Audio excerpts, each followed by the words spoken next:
जय श्री गंगा जी की। मैं पंडित अंकित शर्मा हरिद्वार से।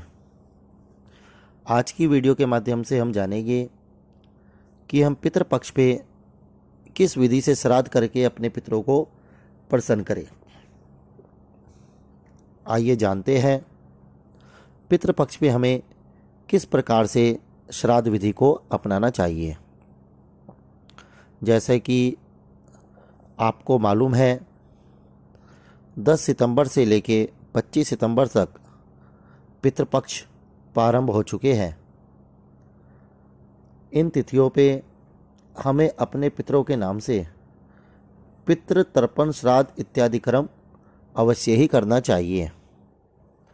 कहा जाता है जो भी प्राणी अपने पितरों के नाम से जितनी श्रद्धा के साथ पितृकर्म करता है उनके पितृ उन्हें प्रसन्न होकर आशीर्वाद देते हैं।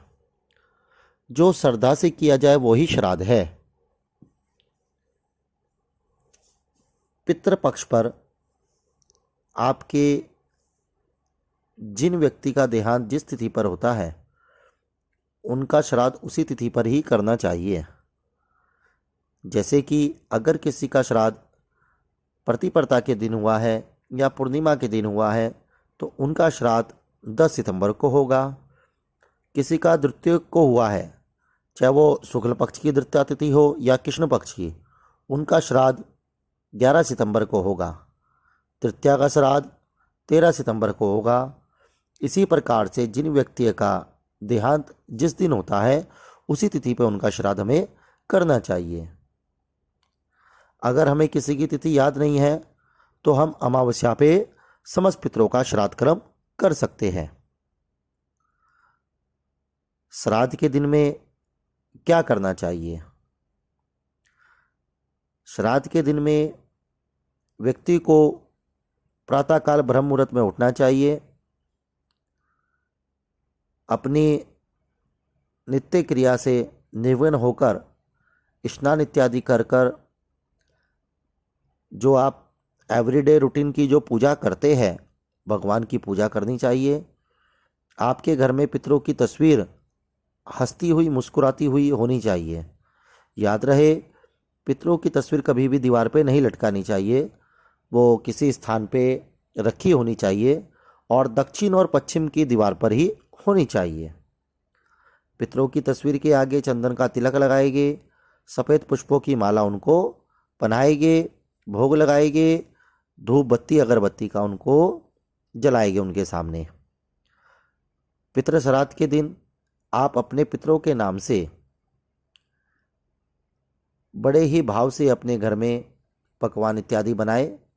घर में योग्य ब्राह्मण को आमंत्रित करें।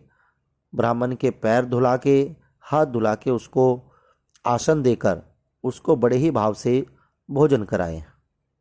भोजन कराने के उपरांत ब्राह्मण को यथाशक्ति वस्त्रदान दक्षिणा जो भी आपसे भाव बने वो आपको देना चाहिए और ब्राह्मण के हाथ जोड़कर उनके पैर छू के ब्राह्मण को विदा करनी चाहिए। इस प्रकार से आप जिस भी तिथि पे आपके पितरों का देहांत हुआ है उस तिथि पे ही आप ब्राह्मणों का भोजन कराएंगे तो वो शास्त्रोक्त है। श्राद्ध के दिन में क्या नहीं करना चाहिए? श्राद्ध के दिन में तामसिक भोजन का प्रयोग कतई नहीं करना चाहिए। तामसिक भोजन लहसुन प्याज का प्रयोग कभी ना करें, शराब का प्रयोग कभी ना करें, मांस मदिरा का प्रयोग ना करें। शुद्ध भोजन ही आपको करना चाहिए। श्राद्ध के दिन श्राद्ध पक्ष में जो 10 तारीख से लेकर 25 तारीख तक है अपने घर में या बाहर कहीं भी क्रोध ना करे, झूठ ना बोले, किसी के साथ बेईमानी ना करे, चोरी चकारी ना करे। एक बात विशेष ध्यान रखने हैं, श्राद्ध कभी भी किसी से उधार या कर्जा लेके नहीं करना चाहिए। अपने सामर्थ्य के अनुसार जितना आपसे हो सके उसी के अनुसार आपको श्राद्ध कर्म करना चाहिए। आडंबर और दिखावे में किया हुआ श्राद्ध पितृदेवता कभी भी स्वीकार नहीं कर सकते। जो जितनी श्रद्धा से करता है, जितने भाव से करता है, पितृ उसी का श्राद्ध कर्म स्वीकार करते हैं। अगर आपकी कुंडली में पितृदोष है, उसका निवारण पितृपक्ष में आप पितृतर्पण, पिंडदान, पितृनारायणी, त्रिपिंडी श्राद्ध कर्म कराकर करवा सकते हैं।